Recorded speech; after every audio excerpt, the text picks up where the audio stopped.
नमस्कार। भारत जैसे विशाल और विविध देश को एक साथ कैसे रखा जाता है? क्या ये एक मजबूत केंद्र की वजह से है या फिर राज्यों की आज़ादी के कारण?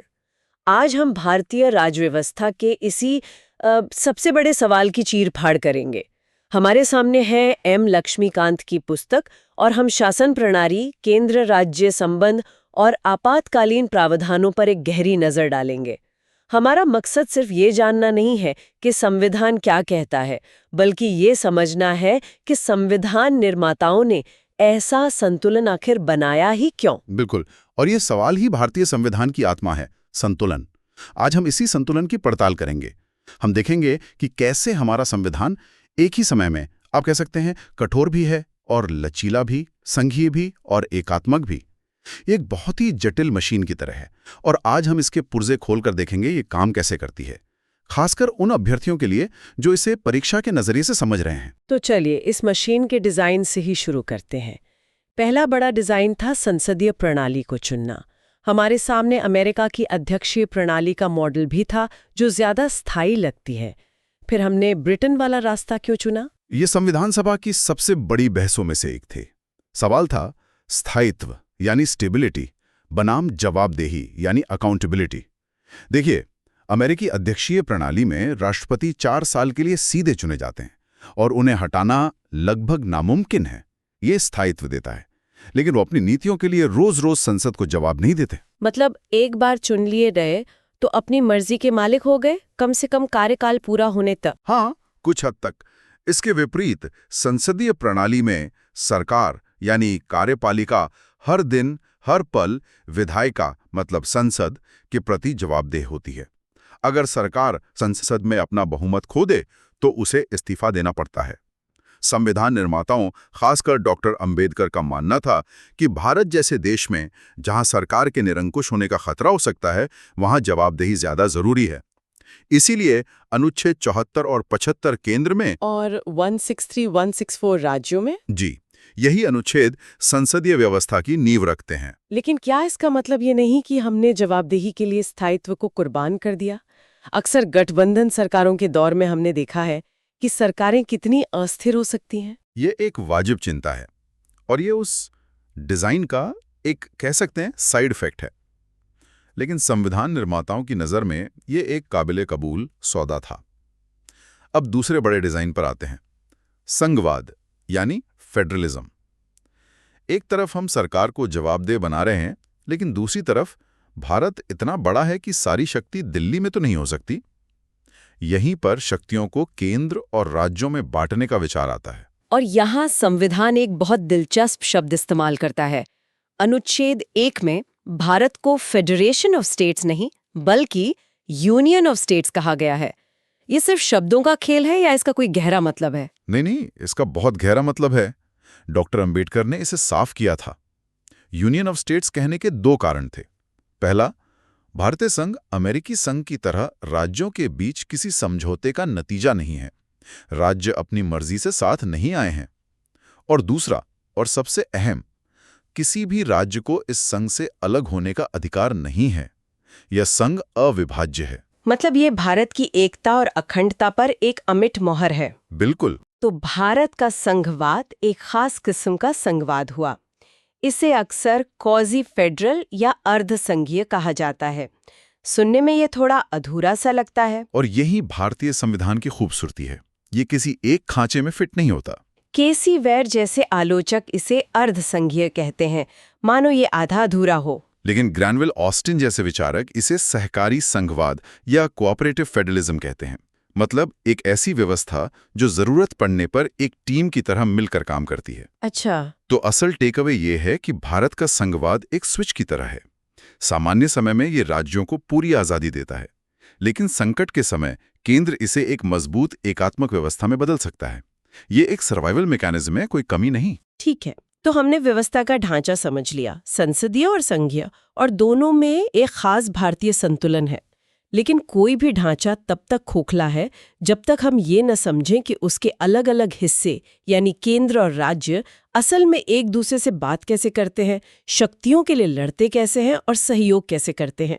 यहीं से केंद्र राज्य संबंधों की कहानी शुरू होती है। बिल्कुल। और ये कहानी 3 हिस्सों में बटी है, विधायी, प्रशासनिक और वित्तीय। सबसे पहले विधायी यानी कानून बनाने की शक्ति। इसका आधार है 7वीं अनुसूची, जिसमें 3 सूचियां हैं। संघ सूची, जिस पर सिर्फ संसद कानून बना सकती है, जैसे रक्षा, विदेश मामले, रेलवे।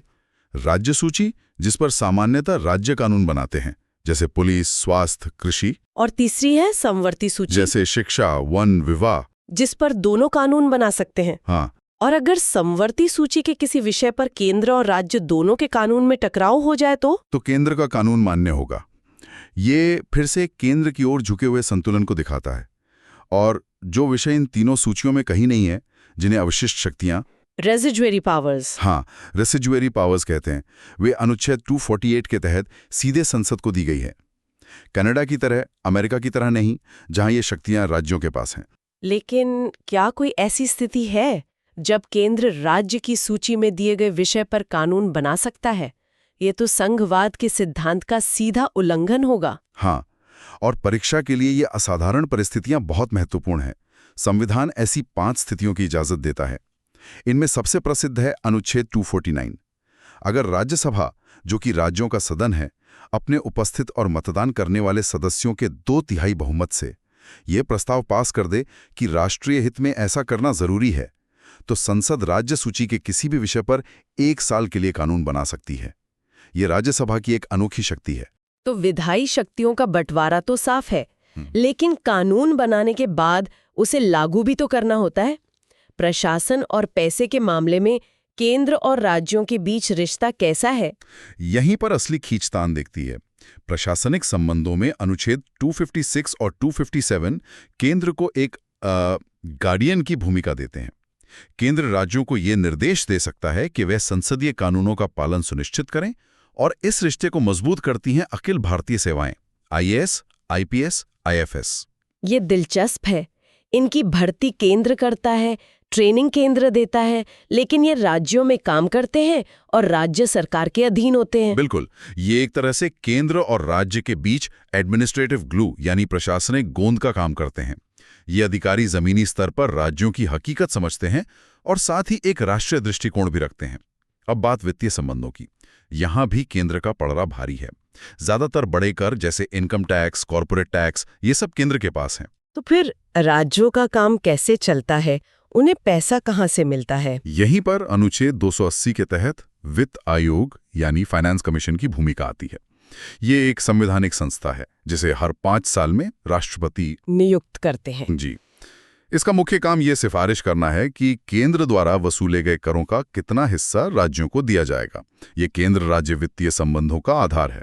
इसके अलावा राज्यों को केंद्र से अनुदान यानी ग्रांट्स इन एड भी मिलता है।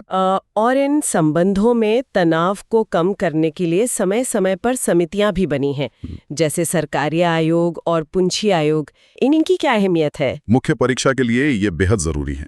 सरकारी आयोग जो 1983 में बना और बाद में पुंछी आयोग 2007 में, इन्होंने केंद्र राज्य संबंधों को और बेहतर बनाने के लिए सैकड़ों सिफारिशें दी, जैसे राज्यपाल की नियुक्ति में मुख्यमंत्री से सलाह लेना या अनुच्छेद 356 का इस्तेमाल सिर्फ आखिरी विकल्प के तौर पर करना।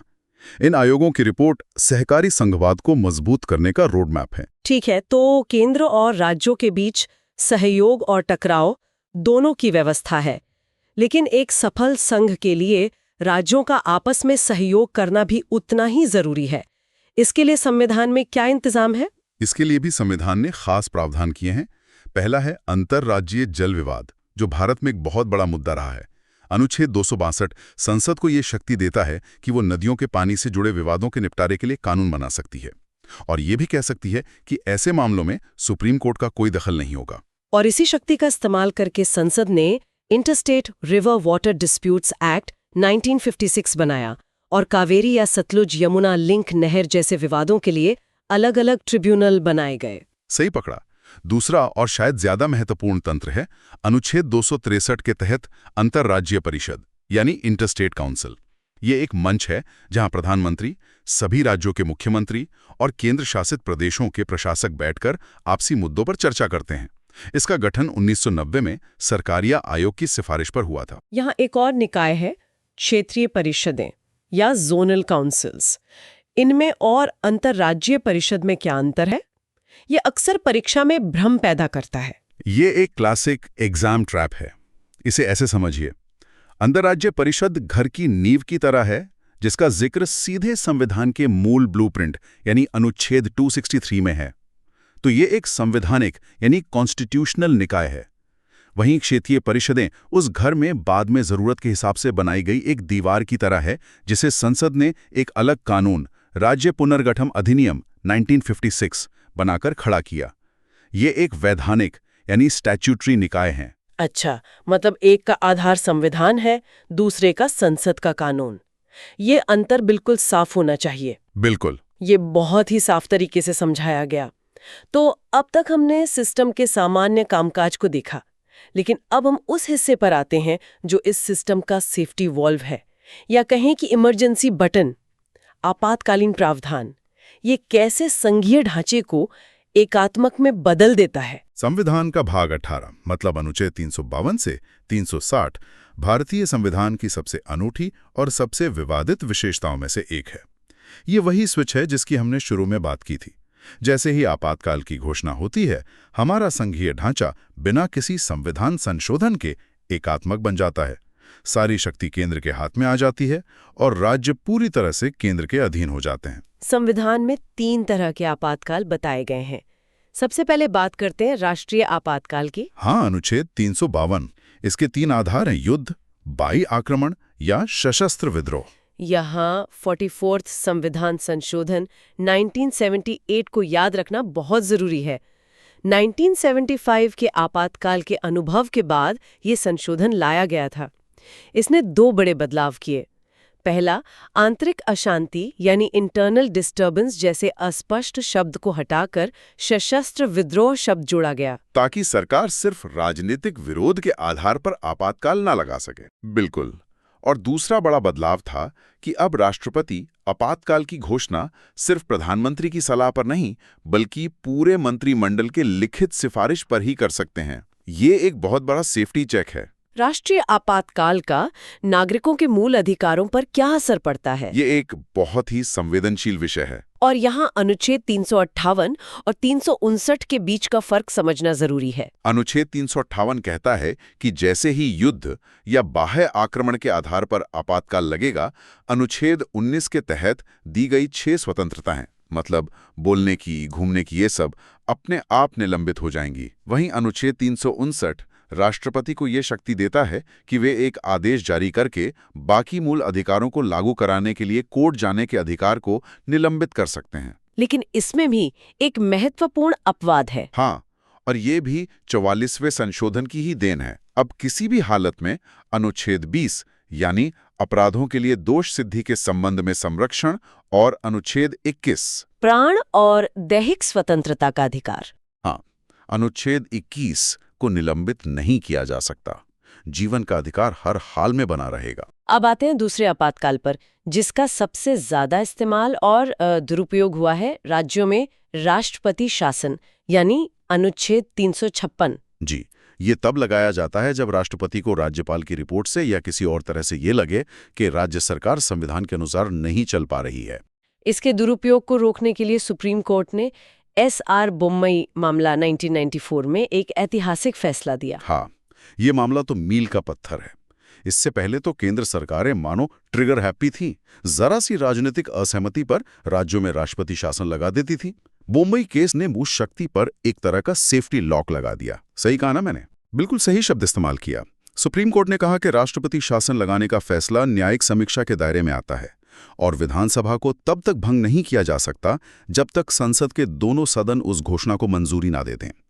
इस फैसले ने अनुच्छेद 356 के मनमाने इस्तेमाल पर काफी हद तक रोक लगाई है। और आखिर में है वित्तीय आपातकाल, अनुच्छेद 360।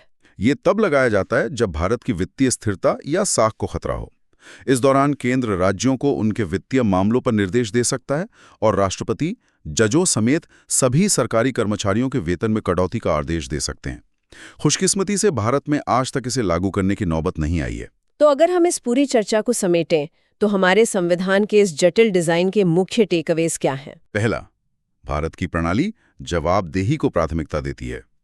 दूसरा, ये एक संघीय व्यवस्था है, लेकिन एक मजबूत केंद्र के साथ जो विविधता को एकता के सूत्र में पिरोता है। तीसरा, केंद्र राज्य संबंधों के हर पहलू, विधायी, प्रशासनिक, वित्तीय में एक संतुलन बनाने की कोशिश की गई है, भले ही झुकाव केंद्र की तरफ हो। और आखिर में आपातकालीन प्रावधान हमारे संविधान का एक ऐसा सुरक्षा कवच है जो असाधारण संकट के समय देश की एकता और अखंडता को बचाने के लिए संघीय ढांचे को एकात्मक बना देता है। ये एक जटिल लेकिन बहुत ही सोची समझी व्यवस्था है। ये वाकई एक जबरदस्त विश्लेषण था। इस चर्चा से ये साफ है कि भारतीय संविधान कोई जड़ दस्तावेज नहीं, बल्कि एक जीवंत मशीन है जो स्थिरता और लचीलेपन, अधिकार और जिम्मेदारी के बीच एक अनोखा संतुलन साधती है। और अब हमारे श्रोताओं के लिए एक विचारणीय प्रश्न। संविधान निर्माताओं ने एक मजबूत केंद्र के साथ संघीय ढांचे का जो संतुलन बनाया, क्या वर्तमान राजनीतिक और आर्थिक परिदृश्य में, जैसे जीएसटी का लागू होना या एक राष्ट्र एक चुनाव की बहस, वो संतुलन बदल रहा है? और एक प्रशासक के रूप में इस संतुलन को बनाए रखने में क्या भूमिका हो सकती है? अगली बार तक नमस्कार।